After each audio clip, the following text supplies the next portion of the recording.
So in India, Bangladesh and in most of the South Asia, oftentimes in hospitals or among people who suffer from renal failure, we find whispers of that you can buy a kidney or you can do a transplant by means of money. So this investigation was intrigued by that driving force, that who are the sellers, who are the buyers, and how does this whole syndicate work.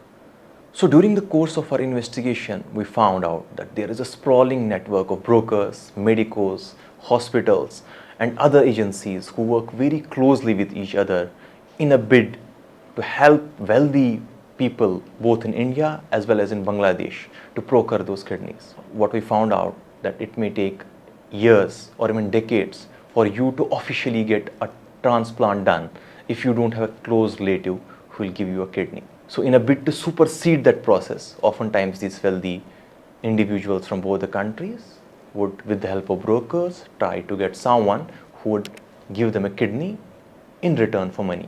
So what they do is they lure people. Oftentimes these people are from marginalized communities who need money, so they lure them into selling their kidneys. So by law, you can only do the transplants if you are a close relative, maybe a sibling, a parent, or someone who is a spouse. These brokers, they create false identities. How?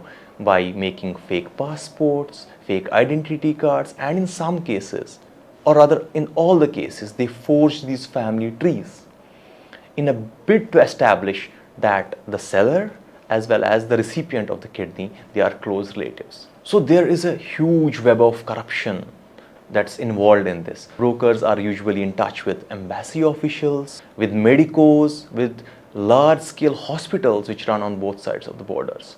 So by creating this institutionalized system, they are able to connect the recipients as well as the buyers of these kidneys. During the course of our investigation, we found out that people sell their kidneys for as low as 3 to 4 lakh takas. That means essentially $3,000 to $4,000. So while they sell it for $3,000 to $4,000, someone who's buying this kidney, he gives almost $30,000 to $40,000 to these brokers, and then this money is it's shared between the hospitals, brokers, and all this syndicate which operates. So at the heart of this problem are these marginalized people that even though that they're selling the kidneys, they rarely get anything. They get peanuts. We also found that in some cases the deception runs even deeper, that you're not now asking people to sell their kidneys. You're luring some of the poor people into India from Bangladesh under the pretense of fake jobs. And then you confiscate their passports and don't allow them to go back. And the magnitude of this trafficking is so intense, it's so huge, that we found that in Bangladesh, especially in areas which are bordering the Indian state of West Bengal, there are village after village which the locals call as one kidney village, wherein a large number of people have sold their kidneys to Indians. This system, how it operates, it's very fluid. Like for instance, last year, if this syndicate worked in a set of 12 hospitals.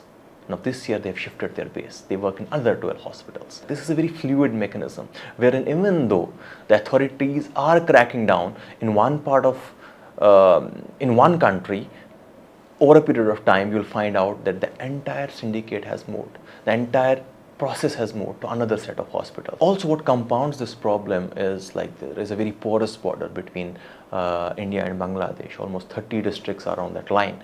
So these communities on the both sides, like they interact with each other, have been doing it for decades. So that porous nature of the border also facilitates this kind of illegal organ trade, because brokers on both sides of the line can establish contacts, they can talk to individuals, and they can sort of lure these people into this organ trade.